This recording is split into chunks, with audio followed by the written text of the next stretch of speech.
after Cyrus. So you have Darius, Cyrus, 1, 2, 3, 4. Then after Xerxes is number 5, and you go down to number 12. It's at number 12, king number 12, Darius III, where the Persian kingdom ends in history.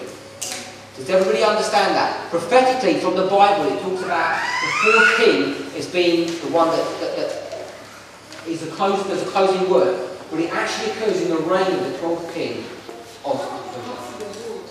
You can't see it, or you have to... What should I do? Which way? More straight. Oh, the other way. Oh, okay.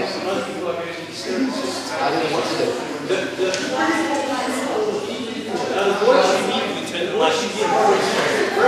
Okay, one at a time still. I think this is good for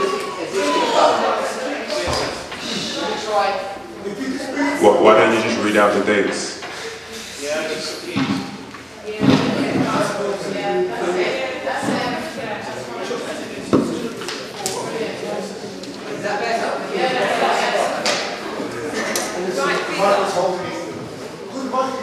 Oh, okay. I'm just writing for okay,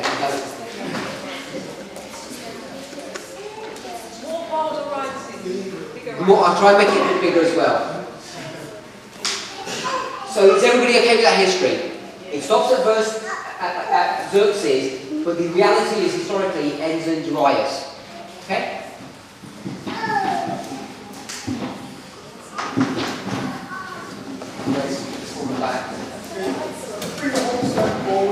Okay. But then, is that spot there which is taking up this one? We'll try and bring it all forward.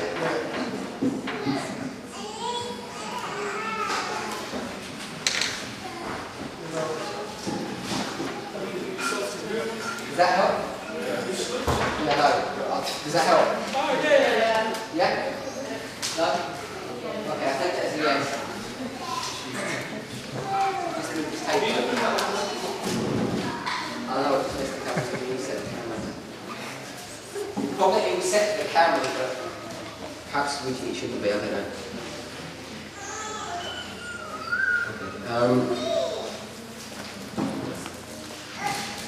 Just have to turn it a bit, just get access. Okay, let's go into verse 3.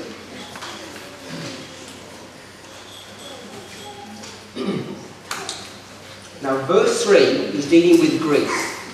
So we're in verse 3, and it's Greece. I want to give some dates for verse 3. It spans from 356 to 323 BC. 356 to 323 BC. That's the time frame of verse 3. Does that make sense? Okay. Was that no?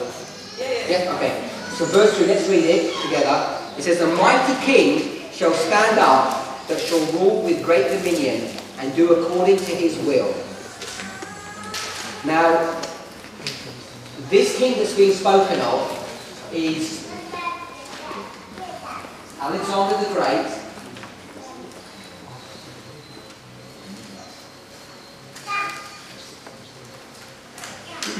And he reigned from 356 to 323.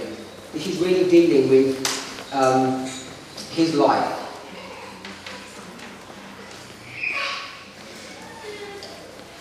Now, because of the warfare that Xerxes I made against Greece, when Alexander the Great comes to rule the nation of Greece, he starts taking revenge upon the Persian army, and there are 4 battles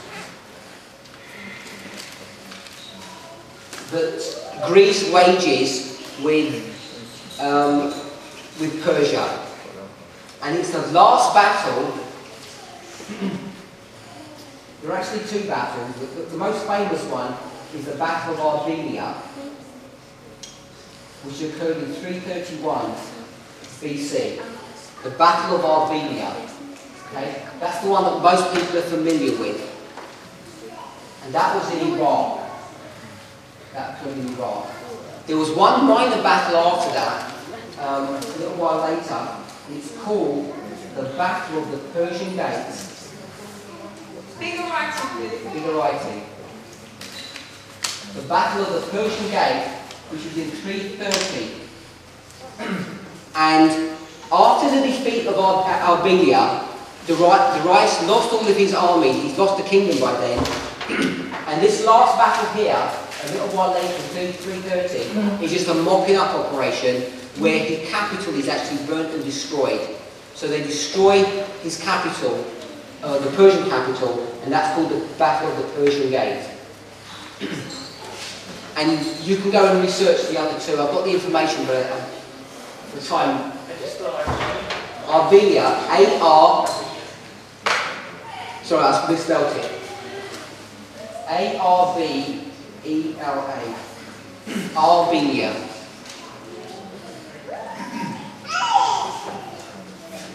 So that's verse 3.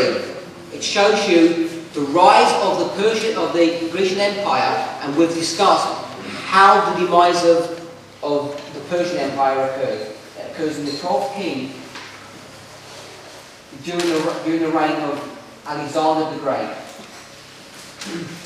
We know that Alexander had a very short reign, and I'm not going into all the other verses in Daniel that corroborate all this information, because we can go to Daniel 2, 8 and 7, 2, 7, 8 to corroborate all this information, but I think we're all familiar with that. Yes, so I'm not going to address that issue. So we get into verse 4 now, and verse 4, the time frame for verse 4 is 323 BC. And the title for verse 4 is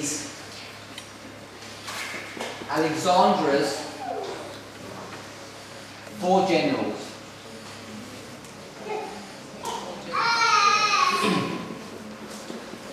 Now, when the scriptures give this information, they skip over a lot of history which isn't relevant, and I've already discussed that. And it all sounds really clean cut and nice when we read the verse, but it really wasn't. The history to get from Alexander the Great to the 4 generals was bloody and sordid. It took quite a while to do that, decades for that to happen. But verse 4 says this.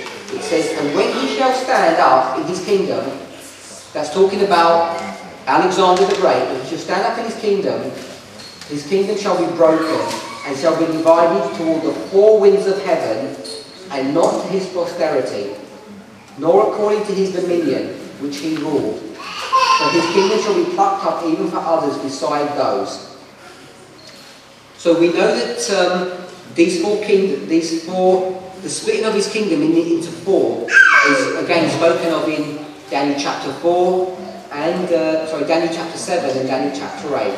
We've already seen that already. And if you look at the language of verse 4, you can line up 11 verse 4 and Daniel 8 verse 8, and they're almost identical wording. The wording is identical.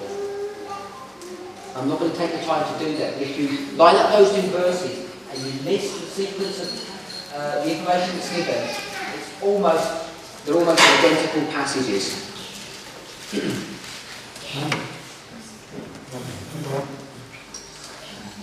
So I'm just going to give you the names of these 4 generals. Okay, I'm going to give you the names of the 4 generals.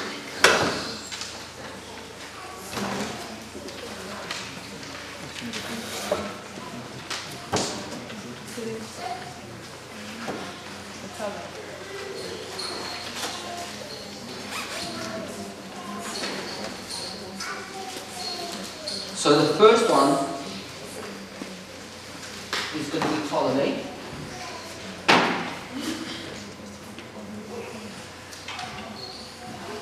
We have Ptolemy, Cassander,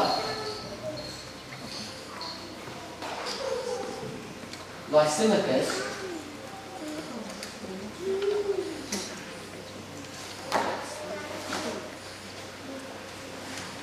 and Seleucus, or Seleucus. They're the 4 generals. I'm going to give now, okay, so that's relatively straightforward. That's verse 4, that's the date of Alexander's death, and then you get the splitting up of his kingdom into these 4 sections.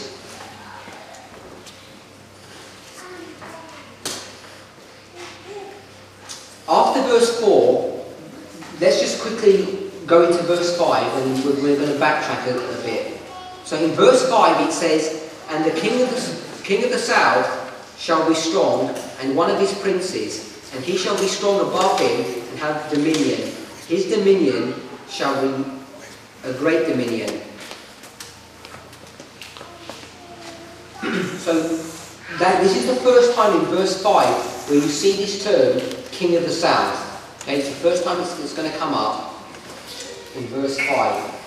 So we're going to backtrack a bit and just give some history of the creation of the king of the north and the king of the south.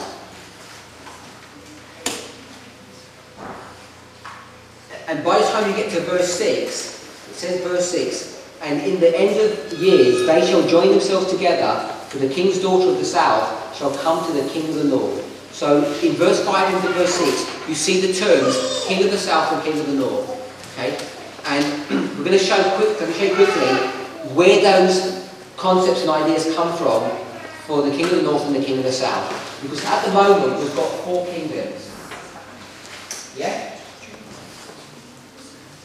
So what I'm going to do is I'm going to show you the history very simply of how you go from 4 kingdoms into 2. Okay? So the area that Ptolemy has or is in charge of is Egypt. There are some other minor places as well, but Egypt is the main territory that he has. Cassander is in charge of the area of Greece, or as it was called in those days, Macedonia. Okay? Lysimachus, he was in charge of the area of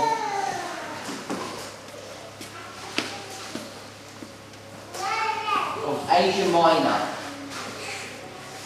Okay, Asia Minor in our understanding today is Turkey. So he had Turkey.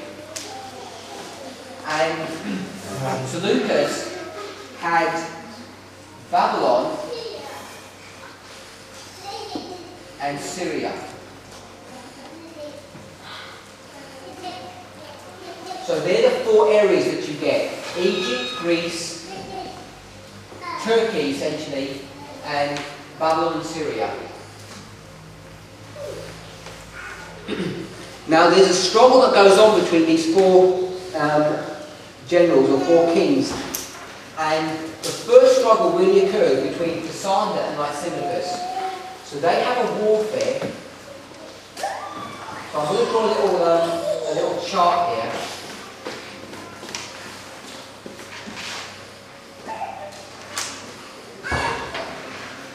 One, two, three, 4. And we're going to put Ptolemy, Cassander, Lysimachus, and Seleucus. Yeah? So, the first engagement, initially, they've all got their own kingdoms. Okay? We've got Egypt, Greece, Turkey, and Babylon and Syria. Yeah? Cassander and Lysimachus war with one another, and Lysimachus wins that warfare. So, Lysimachus then takes over the territory of Greece and Turkey. Okay? And Seleucus still has Babylon and Syria, and Ptolemy still has Egypt. So that was stage 1, and that is stage 2. So now we've gone from 4 kings down to 3. Ptolemy, Lysimachus,